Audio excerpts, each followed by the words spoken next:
Hello and welcome to this tutorial. In this tutorial we shall be looking at how to fill the billing section of the report card. You can reach the bill page from the report card through this button here, or from the circumference from each of the terms navigation center through this button here. They take you to the bill page where you can now fill in the bills. So I'll be taking us through how it actually works and how to go about it. This is a pre-filled sample. Now let me delete and show us how it is used. So I've deleted this. Now there are basically two categories. There's the filling category up above here, above each of the column, and the categories below each of the column, the filling categories below each of the column here. For general categories, you can fill any number you fill in here will be applied to all of the pupils or students. Any number or sum or amount you put in on top here will apply for every of the pupils or students in the class. Take for instance, if for arrears, of course arrears and surplus cannot be for every student, so I'm going to leave that. We're going to skip that. For less terms tuition, this is stable. This is, I think, could be constant for most of the pupils or students. So let's say the school fees is about 42,000. So it's going to apply for all of the students. So instead of having to type in 42,000 for all of each of the students, this will appear for all of the students or pupils in the report card. So that's the essence of having your score above here. So you don't have to type individually for each of the students. However, if there's a particular student whose tuition is actually different, apart from the general, you can actually type in the particular students. For whatever reason his or her fees is different, you can type it in for that particular student. Let's take for instance this particular student is 40,000, for one reason or the other 500.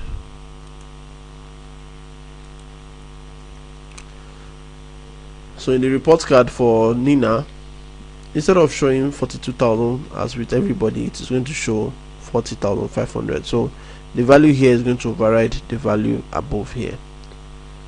The value here is going to override the value above here. The same for exam fees. Exam fees is supposed to be general. Let's say exam fees is 3,500.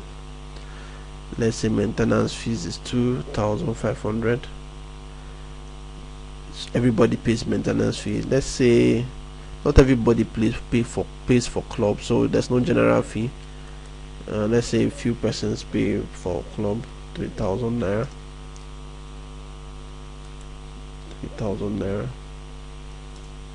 Or for another type of club 2,000 naira. So this will appear specifically for each of these pupils or students in the report card.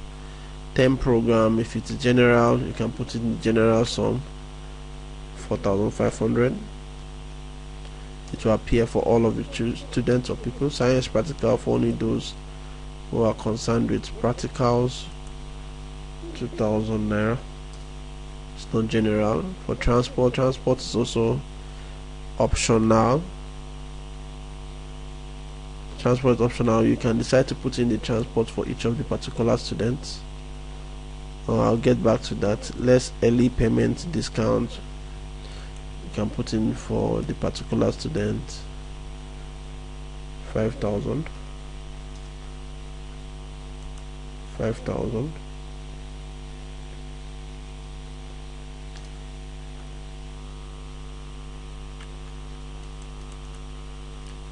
Less multiple students discount, maybe 5,000.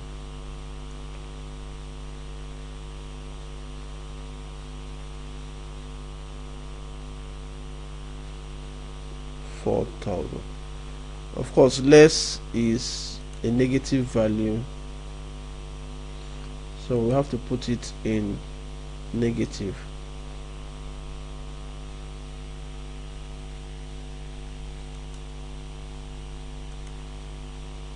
So the system sees it as a negative value, so it's less. You're not adding that to it, so put it as a negative value instead of just writing the number, the amount just like that. So this is how basically it works for all of the basically how it works. So for general sums, you put this general sums here, and then for individual sums, you put the individual sums here. Now, if for instance there are some situations where everybody else has a general sum, or maybe one person, maybe for 10 program, everybody but one person is not involved in the 10 program. Since this is going to appear for all of the children in class, you can now decide for that particular student who you don't want the sum to the amount to apply for. You can put a non-applicable. I can put that in capital letter or small letter, whichever. I'll put not applicable, and then the system will override for this particular student. It will not assign this 4,500 for 10 program for this particular pupil or student.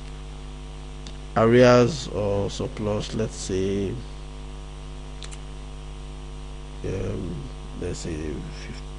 14,500 balance here, and let's say 32,000 naira balance here. So let's go to the report card and see how this transportation 7,500, this particular person is not paying transportation. Let's make it not applicable.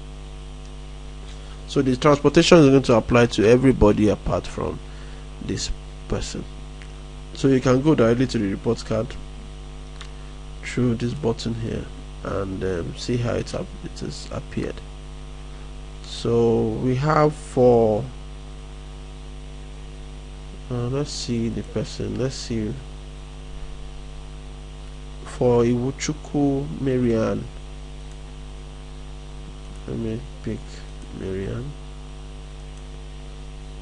and yeah, all of the bills has appeared as we put it in the bill page. 14,500 arrears, tuition, exam fee. Of course, the term program, we excluded her. I think yes, she was excluded from the 4,500, and she had no other bills. Okay, let's give her minus 9,000 here, and of course the 9,000 appears here. So for other students, for their term program, 4,500 should appear here. Ibokwe 4,500 should appear, and then arrears or surplus should also appear here. If there's a surplus, of course it has to be in a negative. So that it's going to subtract from the remaining balance. So basically that's how to fill in the report card. One more thing, you can also assign your parameters. This is the inbuilt parameters for the system. You can also assign your own custom. You go to fill bill parameters here, they take you to where you can actually fill your bill parameters. So if I decide to change all of this to Q A S H K L M N and B. So those are going to be the new parameters instead of the ones we had before. So you go back to your bill and it appears as a new parameter. So you can see it's very flexible. It also appears in the report card as your new parameters. And the first section has been left for a brought forward, so it's reserved for arrears or surplus from previous term. So always remember that. So that's how the bill section works. I hope this video helps. You can also get to the bills for other terms by going to their respective report cards or navigation center. This is the bill for second term, and you can go directly to second term report card here. You can go back there, and the same happens for third term. You can access the third term bill directly from here as well. So I hope the video helps. Thank you very much for watching.